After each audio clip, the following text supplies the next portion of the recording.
Charlotte's heart hammered in her chest as she clutched the small leather bag, the only thing left of her past. Her father's lies burned like a fever in her blood, and she could feel the weight of her broken dreams dragging her down.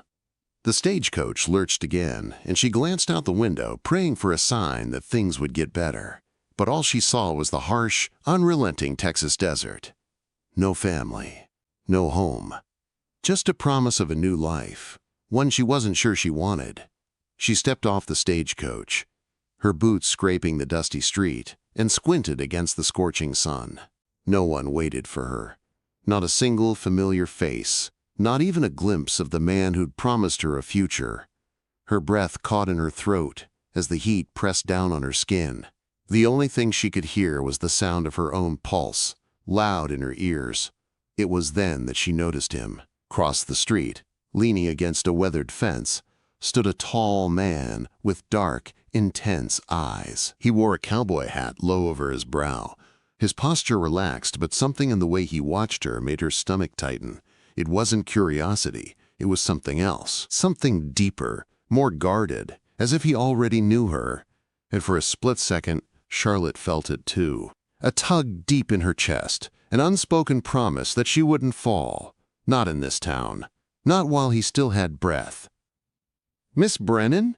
A young boy's voice broke through her thoughts. He was small, no older than 12. His hat, too big for his head, his eyes wide with a mix of nervousness and excitement. "Mr. Dalton sent me," he said, "to bring you to his store." Charlotte blinked, caught off guard. "Oh, thank you." The words came out more foreign than she intended, and she forced herself to smile. She had to stay calm. She had to keep moving forward, even when everything inside her screamed to run. The boy grabbed her leather bag before she could protest, and she followed him through the heat, her boots kicking up clouds of dust with every step. She tried to focus on the sound of her steps, to drown out the whispers in her mind, but everything felt like it was closing in around her. She had nothing left. No family, no hope, no place to call her own. But she would not go back.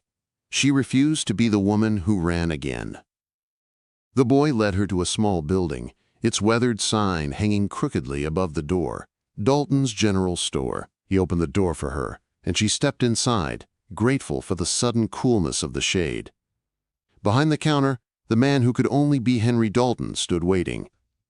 He was taller than she expected, his dark hair streaked with gray at the temples. But his eyes, those eyes, were the first thing that hit her. They were red-rimmed, hollow, filled with a sadness that seemed to reach right through her. "Miss Brennan," he greeted her quietly, his voice cracking slightly. "I'm Henry Dalton. Welcome to Dusty River." "Mr. Dalton," she extended her hand, trying to summon the smile she'd practiced during the long, lonely journey. "I'm pleased to finally meet you in person." Quote, Henry held up his hand, stopping her before she could say more. "I need to tell you something, Miss Brennan." His voice faltered, and for a moment he couldn't meet her eyes. Charlotte's stomach dropped, a cold feeling creeping into her chest. "What's wrong?" "I'm afraid my daughter, Sarah, passed 3 days ago." His words seemed to hang in the air, as if he had spoken them for the first time, unsure whether they were real. Charlotte stared at him, confused. She had come here to marry for survival, to help a man with a sick child. She had expected pain, yes, but not this kind of loss. "I'm so sorry," she whispered, her voice catching in her throat. He nodded stiffly, unable to meet her gaze. "The thing is, Miss Brennan, I wrote to you seeking a wife to care for my child, but she's gone. I don't need a wife now." "Not for that reason." Charlotte's knees threatened to buckle beneath her. She steadied herself against the counter, trying not to let the world around her spin out of control. This was the moment she had feared. Her last hope gone. Henry reached into his pocket, pulling out a small wad of bills and placing them on the counter. "This should cover a room at the boarding house for tonight and passage back east tomorrow." Charlotte stared at the money, feeling the weight of it press against her chest, her whole future reduced to $30. $30 and nothing else. "I can't go back east," she said quietly. The words slipped from her mouth, but there was no fight in them. There was nothing left but the truth of her situation, raw and open. Henry's face hardened. "That's not my concern, Miss Brennan. The arrangement was contingent on circumstances that have changed." He pushed the money toward her, but she didn't move to take it. "I'm sorry for your troubles, but I made no promises."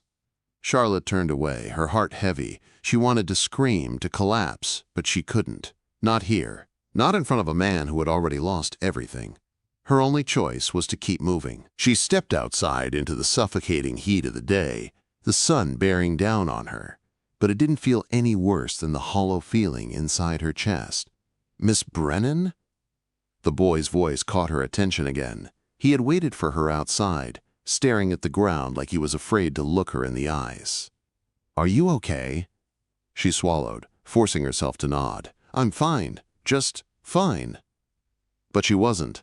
Not at all. She had nowhere to go, no plan, no future. And yet, the cowboy still watched her. From across the street, his eyes followed her every step, as though he knew that this was just the beginning of a story that had yet to be written. The town of Dusty River stretched out before Charlotte, a collection of weathered buildings and dusty roads, as though time itself had given up, trying to move forward. She stood at the edge of the street, the weight of the world pressing down on her shoulders. Her father's death, his debts, the broken promises, everything had led her here, to this empty town, where even the sun seemed to mock her with its relentless heat. She clutched her leather bag tighter, her only possession now. The $30 Henry Dalton had offered her still lay heavy in her hand, but she couldn't bring herself to take it. She wasn't sure what she would do next, only that she couldn't go back. She couldn't return to the life she had left behind, a life that had crumbled to dust the moment her father's lies were revealed. "Miss Brennan," a voice interrupted her thoughts. She turned to see the young boy, who had led her to the store, standing in front of her with his head lowered. "What is it?" she asked, her voice weary. "Mr. Dalton. He said you might need a place to stay for the night. Mrs. Mercer at the boarding house, she'll take you in." Charlotte nodded. A bed for the night. That was all she had now. The boy didn't seem to notice the emptiness in her gaze as he picked up her bag again and started walking toward the boarding house. She followed him, her mind racing with thoughts of what might come next. The boarding house was just up the road, a modest, two-story building with a porch wrapped around it like an afterthought. She had no choice but to enter, her steps slow, deliberate, as though she were walking into a future that wasn't hers to claim. The door creaked open, and a woman in her 50s stood behind it, her gray hair pulled back into a tight bun. She had the kind of look that spoke of years of hard work and even harder survival. "Mrs. Mercer?" Charlotte asked, her voice barely above a whisper. The woman studied her for a moment, her gaze sharp but not unkind. "You're the mail-order bride, aren't you?" she asked, as though it was a label Charlotte couldn't escape. Charlotte nodded, fighting the urge to explain herself, to justify her circumstances. But she didn't have the strength. Not anymore. "I was expecting you," Mrs. Mercer said with a grimace. "Dalton's no good, but you already know that." She moved aside to let Charlotte in. "Come on in. You can stay for the night, but you'll need to pay tomorrow." Quote, Charlotte stepped inside, the cool air of the building, a welcome relief from the heat outside. The walls were lined with faded wallpaper, and the smell of bread and stew hung in the air. It felt like a home for someone else, not her.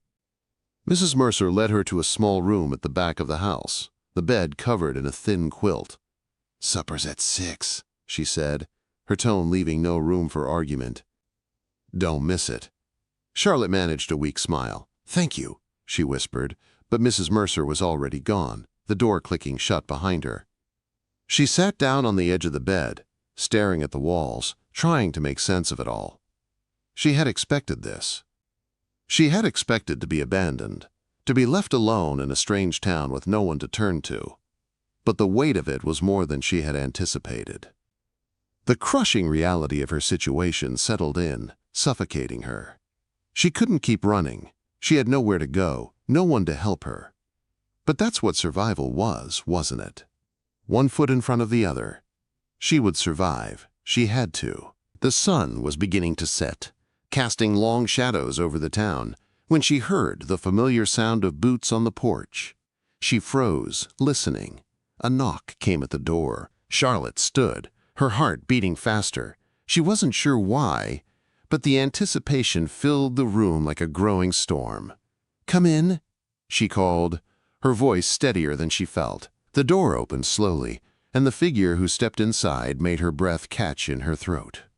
It was him, the cowboy who had been watching her earlier, the man whose gaze had seemed to promise something she couldn't name. He was standing in the doorway, looking at her as if he had expected this moment. "I'm Samuel Callahan," he said, his voice low, almost like a warning. "I was across the street earlier, saw you walk in, alone." Charlotte didn't know what to say. She had been warned about men like him, men who would see her as nothing more than a means to an end. But there was something in his eyes, something that didn't match the coldness of the town that had already cast her aside. "I'm fine," she said quickly, even though she wasn't. "I don't need anything." "You might want to rethink that," Sam said, stepping into the room. He didn't ask permission, just moved closer. His presence was overwhelming, like the calm before a storm. The world out here isn't kind to women, especially not women who are running from their past. Charlotte felt something stir in her chest, something unfamiliar, a mix of gratitude and fear. "I'm not running from anyone," she replied, the words coming out sharper than she intended. He raised an eyebrow, as though he didn't quite believe her. "You're welcome to stay here for the night, but it's gonna get worse before it gets better." His eyes flickered to the door, as if he were already thinking about what he'd need to do next. "You might be able to fool some folks, but not me." "Thank you," Charlotte said again, the words feeling hollow. "But I'm fine. I'll figure it out." "You will," Sam agreed, but his voice was quieter now, almost softer. "Just don't make the mistake of thinking you're alone in this." Quote.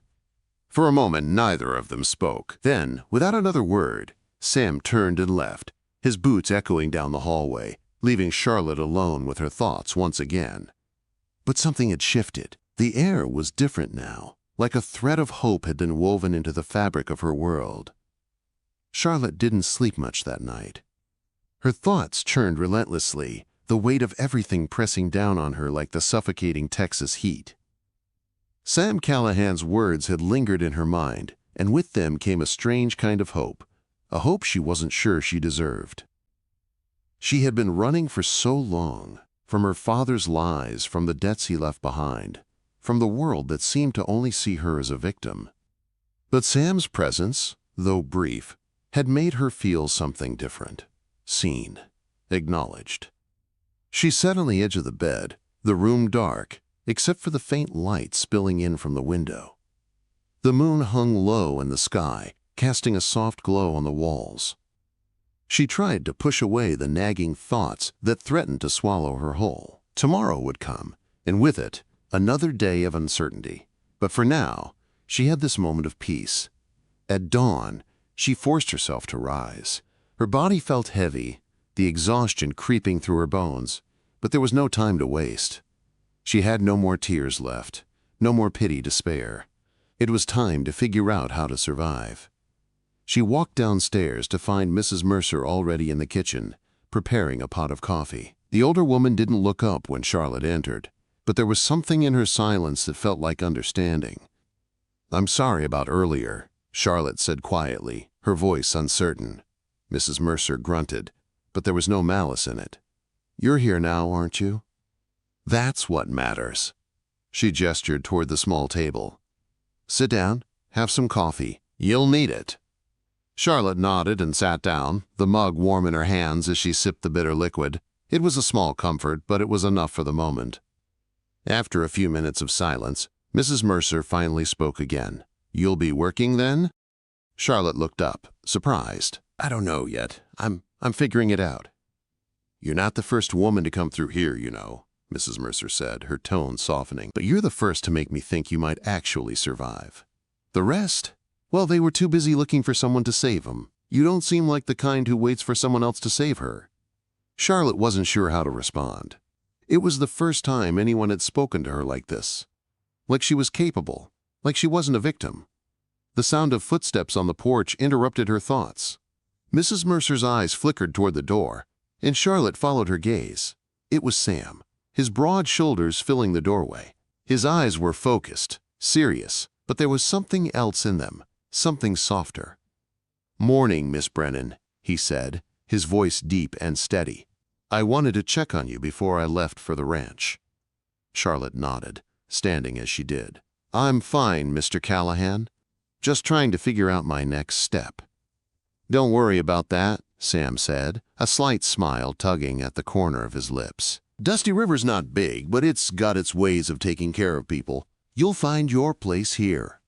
Charlotte met his eyes, surprised by the reassurance in his tone. She wasn't used to it, not like this. "Thank you," she said quietly. "I'll find something." "Good. And if you need anything," he said, his voice softer now, "don't hesitate to ask." Charlotte swallowed, unsure how to respond. There was so much left unsaid between them, so much she couldn't explain, not yet. Instead, she nodded. "Take care," Sam added, and with that, he was gone, his boots fading into the distance as the door creaked shut behind him. The rest of the day passed in a blur of small tasks. Charlotte tried to focus, tried to ignore the gnawing emptiness in her stomach, but it was harder than she expected. Every time she passed a building or heard a voice, she felt the weight of her situation pressing down on her again. She had to do something. She couldn't just sit here and wait. But what could she do? Her skills were limited. She had once been trained to care for the sick, to nurse those who needed her, but she hadn't practiced in years. As the sun began to dip below the horizon, she stood at the edge of the porch, her gaze following the dusty road. The town was quiet now, the only sound the faint hum of insects in the air. But in the stillness, a thought struck her. Maybe she could help. The idea came to her suddenly, like a flicker of light in the dark. She had been so focused on surviving, on escaping, that she hadn't realized what she had to offer. She could still heal, she could still help people. She had the knowledge, the skills her father had taught her, even if they were rusty. Charlotte turned back to the boarding house, her heart pounding in her chest. It wasn't much, but it was a start. And in this town, where no one seemed to care, maybe that was all she could ask for. The next morning, Charlotte walked to the general store. She wasn't sure what she expected, but when she saw Sam standing outside, talking to a group of cowboys, she felt something stir inside her. He glanced up, catching her gaze, and for a moment, neither of them spoke. "You look better today," Sam said, his tone casual but with something behind it. "Get some sleep?" "A little," Charlotte replied, smiling faintly. "I'm starting to think this town might not be as bad as I thought." Sam's expression softened, though he didn't say anything at first. He studied her for a long moment before stepping toward her. "You thinking about working here?" Charlotte nodded. "I've got to do something. Can't just sit around." Sam gave a slight nod, then seemed to reconsider. "I could use a hand at the ranch, if you're willing to try." Charlotte's heart skipped a beat. The idea of working on a ranch wasn't something she had considered, but it was something practical. And for the first time since she'd arrived, she felt a flicker of hope. Maybe this could be the fresh start she needed. "I'll think about it," she said, her voice steady, though she could feel her nerves bubbling up. She wasn't sure if she was ready to take on the ranch, but maybe this was what she needed, to start fresh, to prove that she could make it on her own. As she turned to leave, she heard Sam's voice behind her again. "Whatever you decide, Miss Brennan, you're not alone in this." Charlotte stopped, her back to him. For a moment, she let his words wash over her. Then, with a deep breath, she stepped forward, ready to face the new day. Charlotte woke early the next morning, her mind already buzzing with the decision she had made the night before. The thought of working at the ranch both excited and terrified her. She had always been resourceful, but the idea of becoming involved with the ranch life, surrounded by men who lived and breathed the land, was daunting. Still, she couldn't shake the feeling that it was her best chance. If she was going to survive in Dusty River, she would have to prove herself. The sun was barely rising when she stood in front of the small mirror in the boarding house. adjusting her plain dress. The reflection staring back at her felt foreign. This wasn't the woman she had been a month ago, nor was it the woman she had planned to become. But it was who she was now, a woman with nothing but a future, waiting to be forged from dust and grit. She was about to walk out the door when she heard Mrs. Mercer's voice from downstairs. "Miss Brennan, you up yet?" Quote. Charlotte paused, swallowing her nerves. "Yes, Mrs. Mercer, just getting ready." "Good, I'll make you some breakfast. You need a good meal before you head out. You'll need your strength." Charlotte hesitated but nodded. Maybe the food would help settle the restless pit in her stomach. She made her way downstairs and joined Mrs. Mercer at the small kitchen table, where a plate of eggs and biscuits waited for her. The older woman didn't speak much as they ate, but there was something comforting in the silence. For the first time, Charlotte didn't feel the need to explain herself or hide her vulnerability. She ate in quiet thought, the weight of the day ahead pressing down on her with every bite. "You ready?" Mrs. Mercer asked when Charlotte set her fork down. Charlotte nodded, taking a deep breath. "I think so." "Well, don't go overthinking it. You're tougher than you look.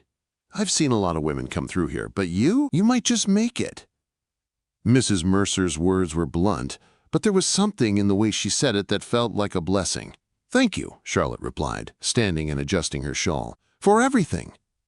Mrs. Mercer nodded. "Just keep your head down and your wits about you. This town's got a way of swallowing people whole." "I'll be careful." The heat of the day hit Charlotte as soon as she stepped outside. The air hung thick and heavy, the streets already starting to bustle with people going about their business. She walked through the town toward the general store where Sam had told her to meet him. As she approached, she saw him standing outside, leaning against a post. His eyes were already on her, as though he had been watching for her arrival. The sight of him, so solid and steady in the growing heat, caused something to shift in her chest. Sam nodded as she drew near. "You're here early. Thought you might need time to think it over." Charlotte shook her head. "I didn't need to think. I need to do something. Anything." He studied her for a long moment, his gaze lingering on her face. There was something more in his eyes today, something beyond the usual quiet strength, something deeper, more vulnerable. "Well, come on then," Sam said, gesturing toward the wagon parked nearby. "We're headed to the ranch. I'll show you what needs doing." As they drove through the town and into the open land beyond, Charlotte's mind raced. She could feel the heat in her chest, the fire of determination. This was her chance. This was her way forward. The ranch was larger than she had expected, sprawling out across the land with a series of buildings, barns, and cattle grazing in the distance. As they pulled up, Sam jumped down from the wagon and turned to her. "This is it," he said, his voice serious but soft. "We've got a lot of work to do, but I'm going to show you what I need help with." Charlotte nodded, taking in the sight of the ranch before stepping down from the wagon. She couldn't help but feel a twinge of awe. She had only ever heard of ranches like this, never imagined she would stand on one. The men on the ranch looked up as they approached, some tipping their hats in greeting, others eyeing her curiously. Charlotte kept her head down, not wanting to draw attention, but it was hard not to feel the weight of their gazes. Sam led her to the barn where he introduced her to Thomas, the ranch foreman. Thomas was a tall man with a kind face, his skin weathered from years of hard work under the sun. "This is Miss Brennan," Sam said. "She's going to help us out around here." Thomas nodded. "Nice to meet you, Miss Brennan. We could use all the help we can get." Charlotte gave a small smile, but she could feel her nerves rising. The idea of working with these men, even if they were polite, was overwhelming. Still, she had no choice. She had to prove herself. She wasn't just a mail-order bride anymore. She wasn't someone who could be thrown aside. Over the next few hours, Sam showed her the basics of the ranch, how to take care of the horses, where to find the feed, and how to help with some of the smaller tasks around the barn. It wasn't much, but it was a start. By the time the sun began to dip low in the sky, Charlotte was exhausted, but something in her had shifted. This was where she was meant to be. This was where she would find herself again. As they worked, Sam kept his distance, his presence always just behind her, just out of reach. Charlotte could feel him watching her from time to time, his gaze sharp but soft. She had no idea what he was thinking, but the way he looked at her, it was like he saw something in her that no one else had. And for the first time since her father's death, she felt like maybe, just maybe, she wasn't as broken as she. The days on the ranch blurred into one another, the work relentless but grounding. Charlotte had thrown herself into it with a determination she hadn't known she possessed. There were mornings before the sun had even risen when she helped Sam and the other men with the cattle, and evenings spent cleaning up after the day's work. She never imagined how exhausting it would be, how every bone in her body would ache by the end of each day. But with each task, she felt a little more at home. Every time she helped mend a broken fence or fed the horses, she felt a small piece of herself begin to heal. Sam kept his distance, as he always did, though his presence was never far. He would speak to her when necessary, his voice steady and calm, but there was something in the way he watched her sometimes, an unspoken understanding that lingered between them. She caught him more than once looking at her with an expression that was impossible to read, as though he was searching for something in her that even she wasn't sure existed. The ranch hands were starting to warm to her as well. They had their doubts at first, but Charlotte had proven herself capable. She may not have been a seasoned rancher, but she was willing to learn, and more importantly, she didn't shy away from hard work. She learned how to patch wounds, how to clean and mend, how to take care of the animals when they were hurt. She learned how to help with the cooking, how to handle the men with the right balance of authority and care. Still, there were moments when the weight of her past pressed down on her. Victor Hayes's threats still haunted her, a constant reminder that there was something from her past that wouldn't stay buried. She hadn't heard from him since the letter, but she couldn't shake the feeling that he was still out there, waiting for her to slip up. One morning, as she was helping Thomas with the cattle in the north pasture, a voice from behind her caused her to freeze. "Miss Brennan!" She turned, her heart skipping a beat. Sam was standing at the edge of the pasture, his posture tall and steady, his eyes scanning the herd before settling on her. "You're doing good work out here," he said, his voice low and approving. Charlotte nodded, swallowing the lump in her throat. "Thank you, Mr. Callahan." There was a brief pause, and then he stepped forward, closer to her. "You've earned your place here. I wanted you to know that." Her chest tightened at his words. She wasn't used to hearing praise, especially not from a man like Sam.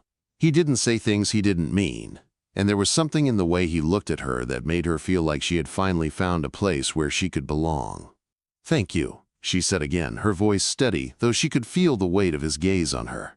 Sam nodded once and turned back toward the ranch house, but before he left, he glanced back over his shoulder. "You'll be okay here, Miss Brennan. You won't be alone for long." Charlotte stood in the field, watching him walk away, her heart unexpectedly full. His words, simple as they were, touched something deep within her. She wasn't just surviving anymore, she was starting to live again. The next few days brought new challenges. Charlotte had become accustomed to the routine, but something about the way the men were whispering to each other caught her attention. It was subtle at first, little glances here and there, hushed conversations she couldn't quite overhear. And then, one evening, as she was walking to the barn to check on the horses, she overheard a conversation that made her stomach tighten. "Did you hear?" one of the men asked. "They found Jennings at the edge of the pasture, dead, shot clean through the chest." Charlotte froze in place, her heart hammering in her chest. She had heard of Jennings before. He was the rancher who had been making trouble with Sam, trying to claim the water rights to the creek. But she hadn't expected this. "The sheriff says it was a robbery," the other man responded. "But I don't believe it. Not with Jennings. He had too many enemies." Another voice spoke up, low and wary. "You think Callahan had something to do with it?" Quote. Charlotte's pulse quickened, and she felt a cold chill run down her spine. She didn't want to believe it, but the thought lingered in her mind. She had seen Sam's temper flare before, seen the way his eyes hardened when he spoke about Jennings. But could he really have done something like this? "No," the first man said firmly. "Sam Callahan might be a lot of things, but he doesn't kill over a land dispute." "I don't know," the second man said. He's been looking for a reason to take Jennings down. Who knows what he's capable of? Charlotte didn't stick around to hear any more. She turned quickly and walked back toward the ranch house, her mind spinning. She didn't know who was responsible for Jennings's death, but the tension in the air was thick enough to suffocate her. Everyone was on edge. That night, as she lay in bed, the sound of footsteps outside her window made her sit up straight. It was Sam. She didn't hesitate. She pulled on her shawl and stepped outside, finding him standing near the porch, his back to her, staring off into the distance. The moonlight caught his face, casting a shadow over his features. "You're not sleeping," she said quietly, her voice steady but unsure. Sam turned slowly, his eyes dark in the night. "No, too much on my mind." Charlotte walked toward him, feeling the pull of his presence like gravity. "I overheard them talking about Jennings," she said softly. Sam didn't flinch. "You shouldn't listen to gossip." "I know, but they're saying it was a robbery. That you might have been involved." She hesitated, waiting for his response. Sam's gaze never wavered. "I didn't do it, Charlotte. But if you're worried, you should leave. I won't hold it against you." The offer was simple, and yet it felt like a test. Charlotte didn't know what to say at first.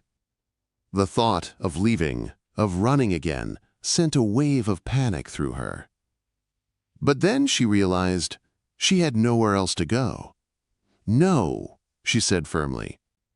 "I'm not leaving." Sam's expression softened, the tension in his shoulders easing. "You're strong. Stronger than you give yourself credit for."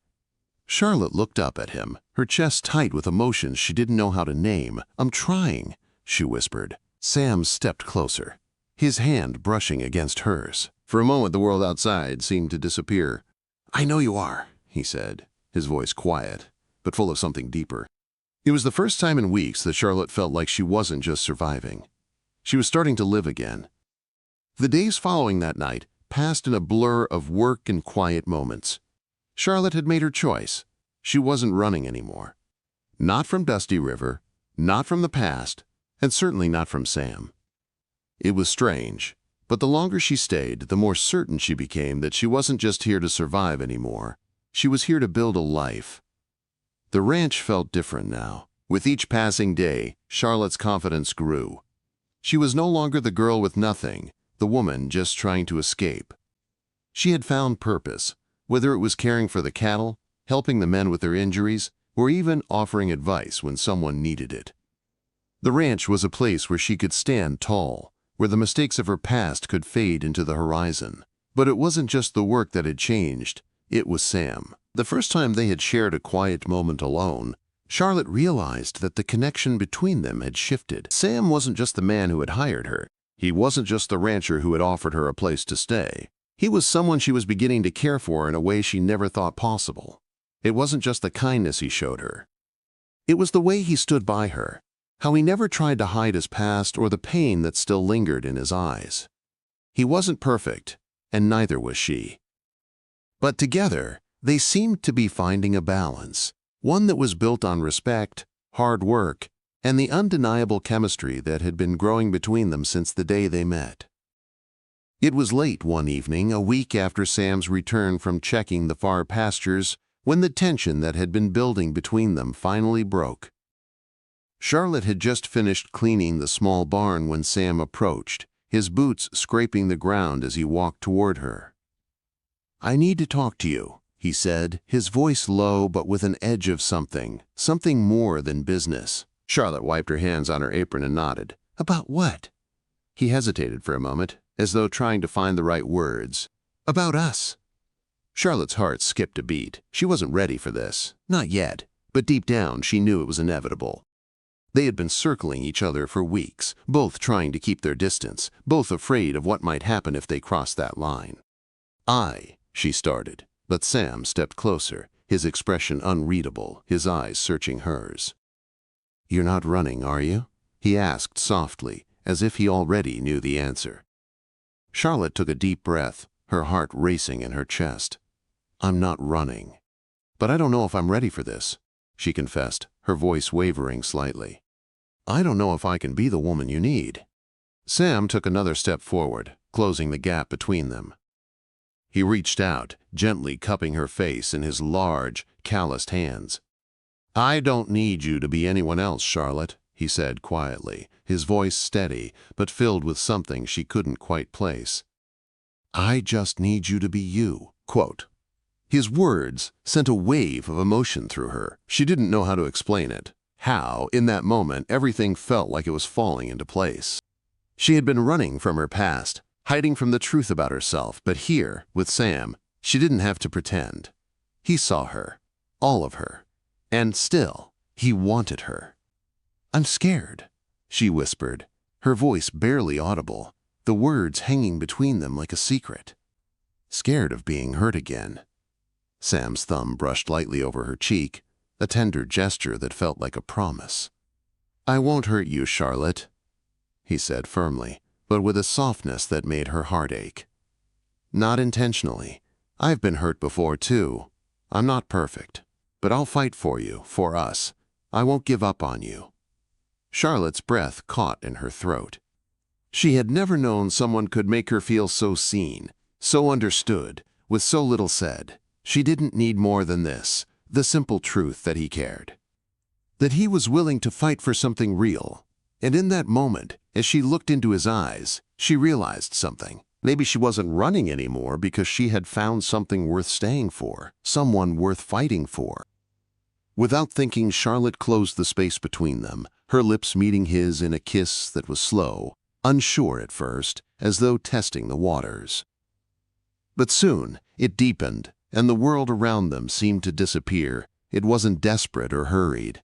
It was filled with the promise of something more, of something they had both been waiting for. The next morning, as the sun crept over the horizon, casting a golden light over the ranch, Charlotte woke with a sense of peace she hadn't known in years. She found Sam in the barn, mucking out stalls, his sleeves rolled up, sweat glistening on his brow.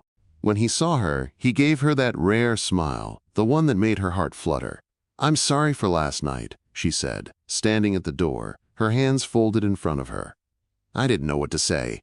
Sam chuckled, wiping his hands on his pants before walking over to her. "You don't have to apologize. We both knew what was happening. Just took us a while to admit it, I guess." Charlotte smiled softly, feeling a warmth spread through her. "I've never been good at admitting things." "Well," Sam said, taking her hand and squeezing it, "you're doing fine so far." Charlotte laughed, the sound light and free. For the first time in a long while, she felt the weight of her fears lift, if only for a moment. The ranch, Dusty River, the life she was building, it was all starting to feel like it was hers. And the man who stood beside her? He was starting to feel like home. Weeks passed, and Charlotte's life in Dusty River began to settle into something resembling normalcy. She worked hard on the ranch, earning the respect of the men around her, and slowly but surely, her connection with Sam grew deeper. There were quiet moments spent talking under the stars, evenings when they shared their pasts, their regrets, and their hopes for the future. And one evening, as they sat on the porch, watching the sunset paint the sky in shades of orange and pink, Sam turned to her with a serious expression. "Charlotte," he said, his voice hushed, "I don't know what the future holds, but I know I want you in it." Charlotte's heart skipped a beat. She knew in that moment that she had found something more than survival. She had found a love that was solid, real, and worth everything she had. "I want that too," she whispered, her voice filled with emotion, "with you." Sam leaned in, kissing her softly, the promise of a lifetime written in every tender touch. The world outside might be full of uncertainty, but here, in this moment, there was only peace, only the two of them. For the first time since her father's death, Charlotte knew she was exactly where she was meant to be. If you felt this tale in your heart, don't forget to like, share, and subscribe to Archives of the Wild West, where every story rides through the dust, the danger, and the kind of love that never dies. See you in the next tale, partner.